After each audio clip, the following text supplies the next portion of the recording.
जय गुरुदेव। एक सत्संगी प्रेमी जिनका नाम सबरू चौधरी, ग्राम कप्तानगंज के रहने वाले, जिला कुशीनगर से,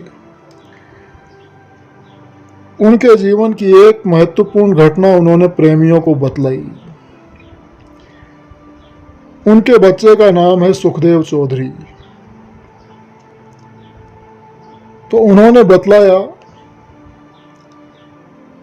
कि कई वर्षों पहले मेरे बेटे को एक दिन एक सांप ने काट लिया। होली के आसपास का वो समय था। सांप के काटते ही लड़का बेहोश हो गया। हमारा मकान कप्तानगंज में पड़ता है, जो उत्तर प्रदेश के कुशीनगर जिले में है। तो लड़के को देखकर सभी लोग हैरान हो गए, परेशान हो गए।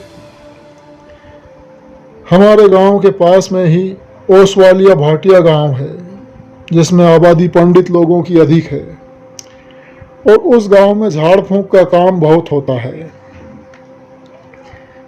तो करीब 4 बजे हम लोग बच्चे को लेकर उस गांव में गए।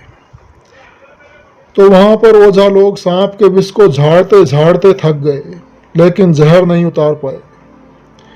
हमारा पूरा परिवार वहां था। रात के करीब 2 बज गए थे।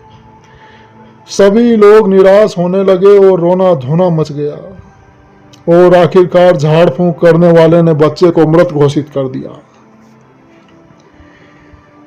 तब एकाएक मुझे बाबा जी की वो बात याद आई जो उन्होंने सत्संग मंच से कही थी। स्वामी जी महाराज ने कहा था कि जब कोई भी बेहोश हो और ऐसा मालूम हो कि वो होश में नहीं आएगा और मर जाएगा, तब तुम जय गुरुदेव नाम की परीक्षा करना। जय गुरुदेव नाम उस प्रभु का है, उस परम पिता परमात्मा का है जो सर्वव्यापी है। तुम उसके कान में जोर से बोलना कि जय गुरुदेव नाम भगवान का बोलो। जब तुम 10 बार बोलोगे, तब वो कुछ ही क्षणों में आंख खोल देगा, और तब तुम उससे पूछना, तब वो तुम्हें सब कुछ बताएगा। तो परम पूज्य बाबा जय गुरुदेव जी महाराज के वचन याद आते ही मैंने हिम्मत जुटाकर उसके दाहिने कान में बोलना शुरू किया कि जय गुरुदेव नाम भगवान का बोलो, जय गुरुदेव नाम भगवान का बोलो। 10 बार बोलने के बाद 2-4 मिनट के अंदर ही बच्चे की आंखें हिलने लगी। पूरे परिवार और वहां इकट्ठे लोगों की निगाहें बच्चे पर थी। लोग अचंभे में थे कि आखिर ये हो क्या गया। मरे हुए बच्चे के शरीर में ये हलचल कैसे होने लगी। लोग हल्ला करने लगे कि ये कैसा चमत्कार हो गया, ऐसा हमने कभी नहीं देखा कि मरा हुआ बच्चा जीवित हो जाए। सब लोग जोर जोर से जय गुरुदेव बोलने लगे।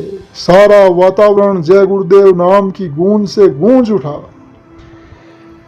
ये सब हो ही रहा था कि बच्चा उठकर बैठ गया। झाड़ फूंक करने वाले भी हैरान थे कि जिसको उन्होंने मरा हुआ घोषित कर दिया था, उसके अंदर जान कैसे आ गई। झाड़ फूंक करने वालों ने अपना काम शुरू किया फिर, और उस लड़के से पूछा कोई मंत्र बोलकर कि तुम कौन हो। तो लड़के के माध्यम से सांप ने जवाब दिया कि मैं सर्प हूँ। हमारी प्रजाति को इच्छाधारी नाग कहते हैं। हम लोग सबको नहीं काटते हैं। जब काल भगवान का हुक्म होता है, हम लोग उस व्यक्ति को काटते हैं। हमारी प्रजाति का सर्प जिस किसी को भी काट लेगा, वो आदमी बच नहीं सकता। ये बात सुनकर वहां के लोगों ने लड़के से पूछा कि इस बच्चे का क्या होगा। तो सर्प ने जवाब दिया कि यहाँ बाबा जय गुरुदेव स्वयं आए हुए हैं।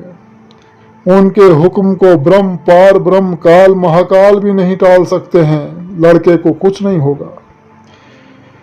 इसके बाद लड़का सामान्य हो गया, और ये खबर आग की तरह एक गांव से दूसरे गांव में फैलती चली गई, और ये घटना चर्चा का विषय बन गई। और सब लोग कहने लगे कि दुनिया में अब तो होगी महिमा जय गुरुदेव की। उस बच्चे पर परम पूज्य स्वामी जी महाराज की ऐसी अपार दया कृपा हुई आज वो बच्चा पूर्ण रूप से स्वस्थ है। जय गुरुदेव।